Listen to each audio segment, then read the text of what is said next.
This is Ventura. More specifically, this is the Ojai Valley, but it's been a microcosm of climate change events in Ventura County as a whole. Although changes have been occurring for decades, ranging from sea level rise to drought, in recent years, these imminent threats to the county's current agricultural foundations are on a dangerous rise. Beginning in 2011, California, particularly its central and southern regions, has been plagued by a long-lasting drought. Although California has certainly seen its fair share of dry spells in the past, the current drought is, by far, the most dire of any.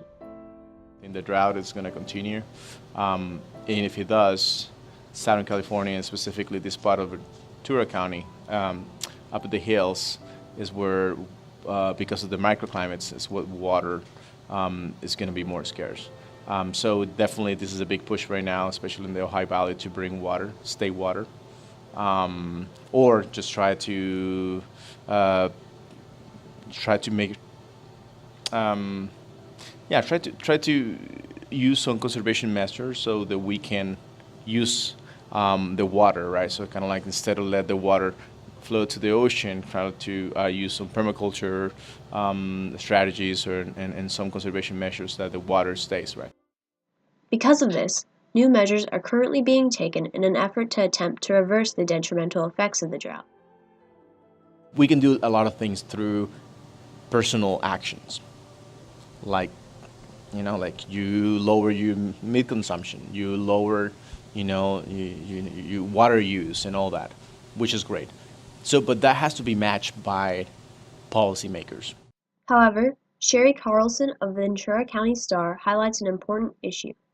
As it is the necessity in statewide legislation, water regulations were formed keeping in mind the availability of resources for the majority of California, not specific cities within the state. Carlson reports about 75% of the county's population relies on imported water throughout the Caliguas Municipal Water District. The Ojai Valley and Ventura, however, get no imported water, relying on rainfall, the Ventura River, Lake Casitas, and groundwater supplies. Low-lying coastal areas will lose up to 2 inches by 2050 and 3 to 5 inches by 2090, while high elevations will see a drop of 4 to 5 inches by 2050 and 8 to 10 inches by 2090. What we're looking at is just that there are more extremes of weather. They are predicting that there'll be more maybe heavy rainfall events where you might have more erosion here. In the Netherlands this past summer they experienced an extreme drought, which is very rare and very hot. So we are actually experiencing very strange weather there as well. I think a lot of unusual patterns. And if you're used to having rain and it doesn't rain, then it's really also, we're not prepared for that. We don't have air conditioning. So as people are experiencing very warm temperatures, especially elderly people, they're going to maybe have to go and get more air conditioning, or they just suffer through it. There's a problem. Rising temperatures are ensuring that precipitation predictions sink lower and lower. As of February 2017, the Ventura County Climate Change and Health Profile Report projected that on a high emissions scenario, there will be a general trend of decreased rainfall in the remainder of this century. We've been impacted by a drought, and that also affected our fires. So the fire here last year did affect some of the crops. I mean, we lost trees because of the fire. But the climate change affects us because, we aren't able to water our crops as much. We can't plant out as much now because there's a restriction on the amount of water we can use. But also we had an extreme heat event at one day this year, and it fried our avocados. And not only did we lose that this year's crop, we lost the young fruit for next year, and we also lost the fruiting wood for the following year. So it's really affected us for 3 years, and it was really just one day where it was hotter than it had ever been. Well, what I've heard, especially because the avocados were particularly hard hit, is that farmers are just trying to to manage the remainder of the trees, and they will have to replant a lot of the trees as well, especially the farms. They sort of got a double hit. They were hit by the fire, and then they were hit by the heat and drought conditions, and so they're going to have a hard time recovering from that. So I think what they're doing right now is trying to replant some of those trees. They have to take them out, but the difficulty is that the nurseries don't have enough trees.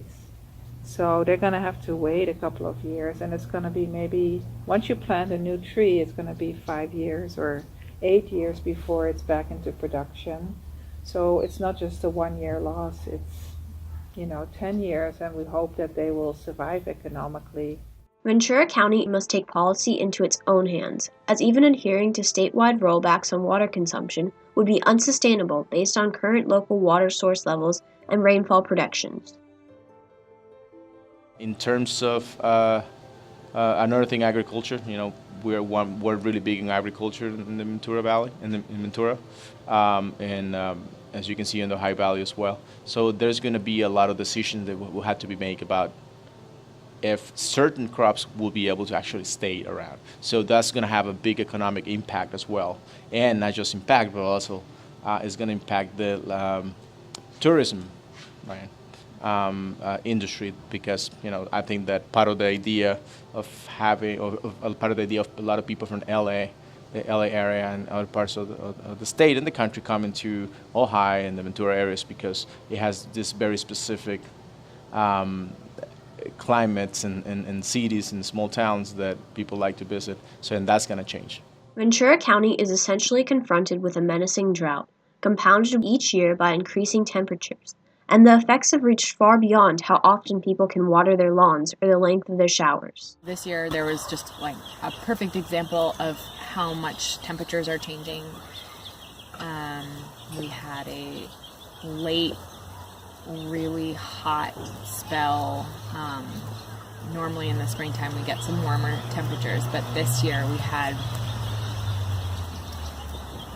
110, 115 degree day that killed all my lemons, all my grapes. They just shriveled up and fell off. One of Ventura County's primary industries has taken a hard hit. The Ojai Valley Land Conservancy called Ventura County a global agricultural powerhouse, responsible for annually producing an impressive $1.5 billion worth of crops. As agriculture is one of the most vital components of modern society, it has, in turn, been an integral part of the county's economy since the 1800s. With the world population currently standing at above 8 billion and on the rise, farmers are tasked with the enormous responsibility of implementing efficient, cost-effective practices in order to keep up with the increasing demand for production.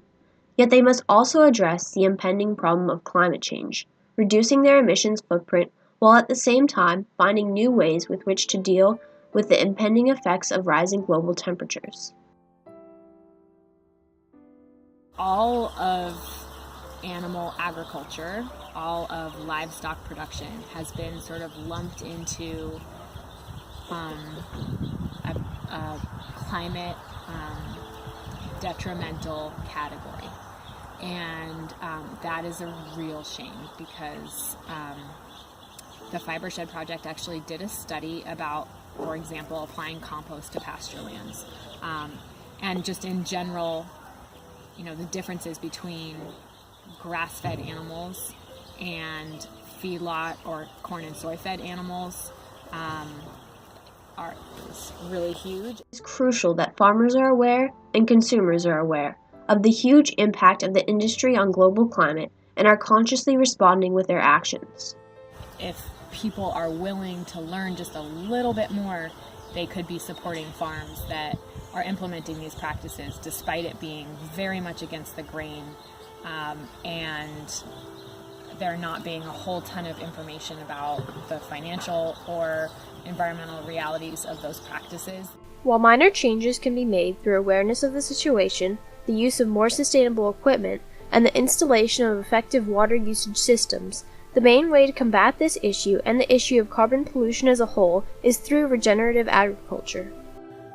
but we also have been mulching our trees with wood chips, and that comes from the wood recycling facility. So it's actually green waste that's been chopped up, and so it's a recycling, but it's also increasing soil carbon content because we're actually putting chunks of carbon, wood chips, onto the soil, and that covers the soil and prevents evaporation and creates habitat for soil biology, so it increases the health of the trees. So that's a primary thing that we've been doing with the citrus.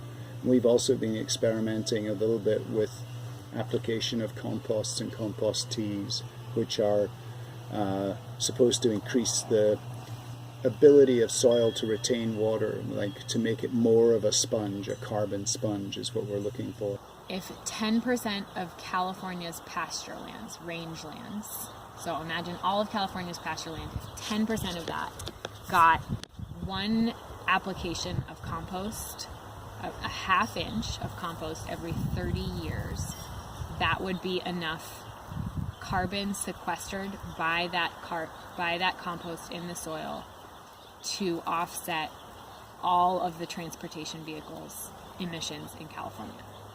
Since the beginning of the Industrial Revolution, people have been releasing carbon dioxide from its natural existence in the soil.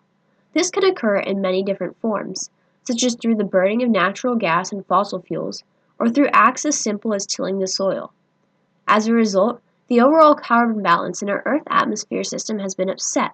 We now have an abundance of carbon dioxide in our atmosphere, yet have depleted its density in the soil, where it can be vital to the healthy growth of plants and vegetation. Really, I think that it's important to realize that there's three sinks for carbon. That carbon can go into the air, and we know that there's too much carbon dioxide in the air, and that's causing problems. And there's too much carbon in the oceans, and that's causing problems with ocean acidification and coral bleaching and the like.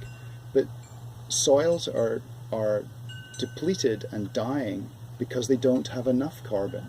And we've removed the carbon from our soils by tillage and using chemical agriculture, pesticides and fertilizers. And that the way to increase the health of our soils is to increase their carbon content, and that also is removing carbon from the atmosphere. Climate change it's changed our soils.